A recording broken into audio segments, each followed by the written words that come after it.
Hello everyone, this video is for grade 3 science, living and non-living things, part 2.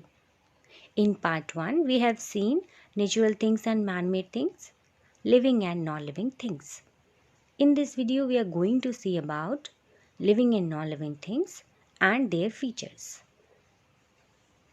Let's get started. Children, what do we need to live? Yes, think about. We need water, air and food to live. Right जीने के लिए हमें most important things क्या है हमारे air water and food जिसके बिना हम नहीं रह सकते so these are our basic needs right okay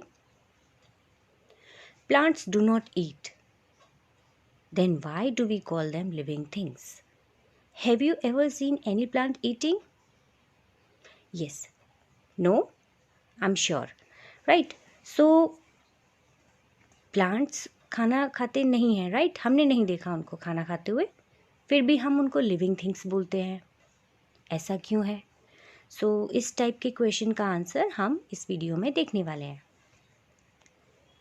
animals move right we move car moves too what is the difference animals भी मूव कर सकते हैं हम भी मूव कर सकते हैं और कार भी मूव कर सकती है देन डिफरेंस क्या है okay so will get the answer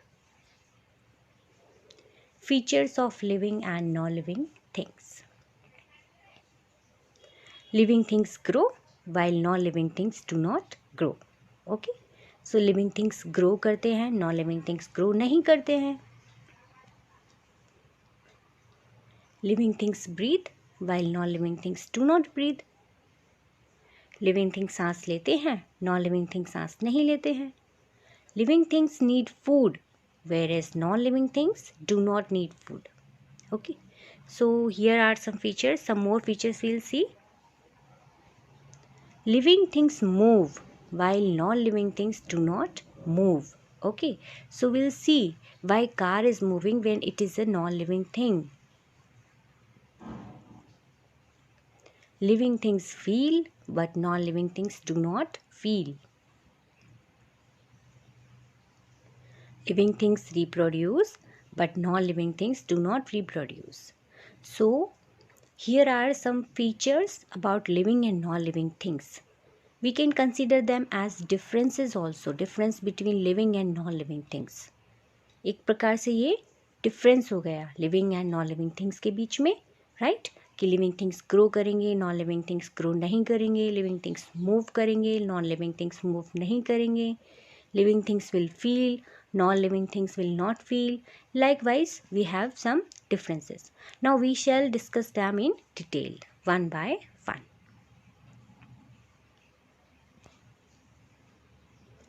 living things grow while non-living things do not grow all animals plants human beings grow and eventually die after a period of time right so जितने भी plants हैं animals हैं human beings हैं ये सभी grow भी करते हैं और कुछ समय के बाद मर भी जाते हैं right a seed grows into a small plant and is called seedling एक छोटा सा बीज एक छोटे से पौधे में उसके बाद फिर थोड़ा बड़ा होकर के ट्री और एक ग्रोइंग ट्री के बाद एक मेच्योर ट्री में कन्वर्ट हो जाता है और इस प्रोसेस को हम क्या बोलते हैं seedling right a little baby grows into a child and a child grows into a man or woman एक छोटा सा बेबी एक छोटा सा चाइल्ड हो जाता है उसके बाद चाइल्ड से ग्रो होकर के वो मैन और वुमेन हो जाता है तो ये हमारी ह्यूमन बींग्स की ग्रोइंग प्रोसेस हुई then we will see baby animals grows into adults जो बेबी एनिमल्स है वो एडल्ट हो जाते हैं तो यहाँ पे ये देखेंगे हम इनको थोड़ा सा डिटेल में सी हियर एक छोटा सा बीज you can see in the picture and it is grown up like a small plant okay so पहले 2 पत्ते फिर 4 पत्ते और इस तरीके से वो धीरे धीरे प्लांट बन जाता है एक छोटे से बीज से बहुत बड़ा ट्री बन जाता है राइट तो ये ग्रोइंग प्रोसेस है यहाँ पे सी हियर प्लांट की लाइफ साइकिल देखिए सीड फर्स्ट प्रोसेस में then it is a leaf two leaves are there, then some more leaves are there, then it becomes a small tree, then it's a growing tree, then it's a mature tree with fruits. Okay, so this is called the life cycle of a plant. Now plant is growing continuously, right? A little baby grows into a child, and a child grows into a man or woman. So here you can see how a human being process, how human being grows. Okay, so this is a child, then it is a little bigger, then more growth, little more, and then finally this is the growth. Okay, so इस तरीके से human beings grow करते हैं, छोटे से बच्चे से बड़े तक. Baby animals grow into adults.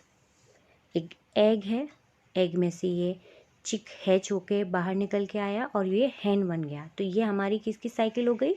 एक लाइफ साइकिल ऑफ चिक हो गई, right? Growing process.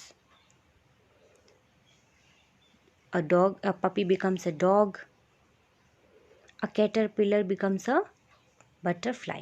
So this is what? A growing process. All non-living things like stones, rocks, bed, cars do not grow. They remain same in size unless they are broken by force. So जितने भी non-living things हैं you see around you, so many things like stones, rocks, your toys, your chair, table, bed, they do not grow, right? कभी आपने देखा कि आपका bed बड़ा हो गया हो या टॉयज़ अपने आप बड़े हो गए हो? नहीं. जब तक वो तोड़ के या कुछ जोड़ के बनाए ना जाएं तब तक वो सेम ही रहते हैं, राइट? तो यहाँ पे कुछ एग्जांपल्स देख लेते हैं हम. रॉक्स हैं, एयर, सैंड और सारी की सारी मैन मेड थिंग्स. कुछ नेचुरल थिंग्स हमने देखी थी जो कि नॉन लिविंग थिंग्स थी, और जितनी भी मैन मेड थिंग्स हैं वो सारी ही नॉन लिविंग थिंग्स में आते हैं, right? Let's see the next picture. Living things breathe while non living things do not breathe. जितनी भी लिविंग थिंग्स हैं वो ब्रीथ करते हैं.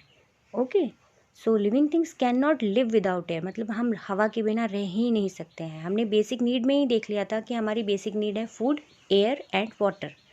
All animals breathe but their breathing organs are different. ठीक है, सभी ब्रीथ करते हैं बट ब्रीथ करने का ऑर्गन डिफरेंट हो सकता है. Okay, that will C.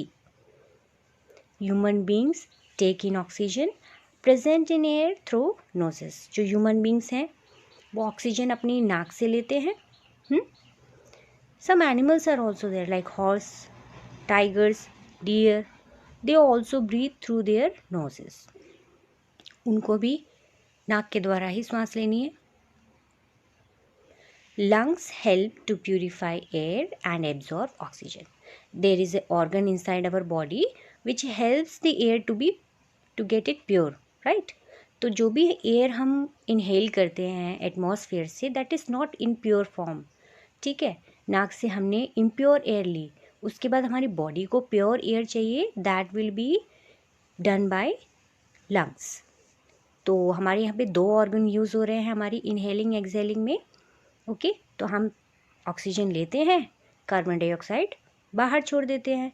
So that process is called breathing. So here you can see process of taking in oxygen from the air and giving out carbon dioxide is called breathing or respiration. Okay, so human beings inhale and exhale like animals like horses, deer, tigers, they also do the same.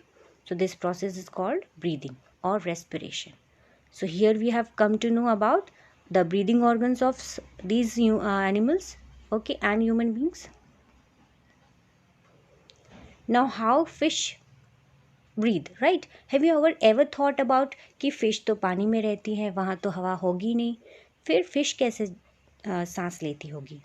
So यहाँ पे देखिए, fish breathe through their gills and take in the oxygen dissolved in the water. So they get oxygen which is dissolved in the water. Okay. Insects breathe through their air holes present on the sides of their bodies. These air holes are called spiracles. तो यहाँ पे हम देखेंगे एक fish है और एक insect भी है. ओके, सो ये कैसे which organ they use? So they use gills, they use spiracles. इनकी मदद से वो जो भी एयर है ऑक्सीजन ले लेते हैं, ठीक है। Plants breathe through the pores called stomata present in their leaves. देखिए हमने जितने भी लिविंग थिंग्स देखे, हमने देखे प्लांट्स, एनिमल्स और ह्यूमन बींग्स, उसमें हमने ग्रोइंग प्रोसेस भी देखी और उनमें हमने ब्रीदिंग प्रोसेस भी देखी। हमने देखा ह्यूमन बींग्स ब्रीथ करते हैं, हमने देखा एनिमल्स भी ब्रीथ करते हैं, उनके ब्रीदिंग ऑर्गन डिफरेंट हो सकते हैं but they breathe, right. Now we are seeing that plants also breathe. How they breathe? They breathe with the help of pores. कुछ छोटे छोटे पोर्स होते हैं, उनको हम स्टोमेटा बोलते हैं। Here you can see the picture of stomata which is present in the leaf. Okay, so this is how they breathe.